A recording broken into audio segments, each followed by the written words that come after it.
Terdakwa saksi kunci sebut Pradalaki teriak minta ampun saat dicambuk pakai selang. Suasana haru menyelimuti ruang sidang Pengadilan Militer 315 Kupang, Senin, 3 November 2025, pagi.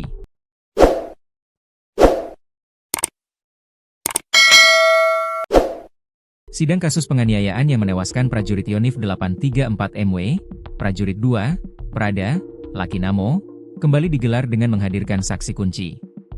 Agenda persidangan kali ini mendengarkan keterangan prajurit 1, Pratu, Petrus Canisius Wae, saksi dalam perkara dengan terdakwa Letnan 1, Letu, Ahmad Faisal. Sidang dipimpin oleh Hakim Ketua Mayor CHK Subiatno, didampingi Kapten CHK Denis Kerel Napitupulu dan Kapten CHK Zainal Arifin Anang Yulianto, serta dihadiri Auditor Militer Letkol Yusdi Harto. Sidang yang merupakan kali ketiga ini berlangsung penuh emosi ketika Sepriana Paulina Mirpe, ibu kandung almarhum Pradalaki, tak kuasa menahan tangis. Ia terisak dan akhirnya keluar dari ruang sidang setelah mendengar kesaksian menggetarkan dari Pratu Petrus. Dalam keterangannya, saksi menyebut bahwa dirinya mendengar langsung suara Pradalaki yang sempat meminta ampun saat dianiaya di ruang staf Intel. Pernyataan itu membuat suasana sidang hening seketika, dengan sebagian hadirin tampak menundukkan kepala. Kasus yang terregister dengan nomor berkas 40K PM 315/X 2025 ini menjadi perhatian luas, lantaran menyangkut dugaan kekerasan di lingkungan militer yang menewaskan seorang prajurit muda. Majelis Hakim memastikan proses hukum akan berjalan objektif dan transparan untuk mengungkap kebenaran peristiwa tragis tersebut.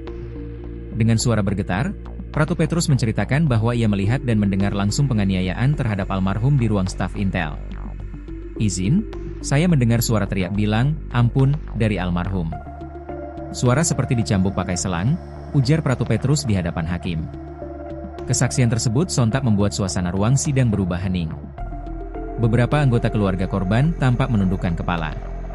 Sementara itu, ibunda almarhum yang duduk di barisan kedua tamu sidang menangis terseduh-seduh hingga harus keluar dari ruang sidang, didampingi anggota keluarga lainnya.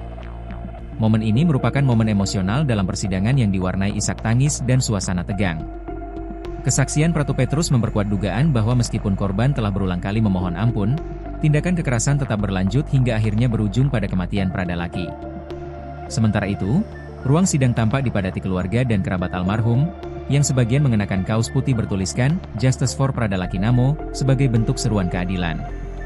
Terdakwa Letu Infantri Ahmad Faisal terlihat duduk tenang di samping penasihat hukumnya, sedangkan ibunda Pradalaki terus menatap tajam ke arah terdakwa sebelum akhirnya meninggalkan ruangan karena tidak sanggup menahan tangis.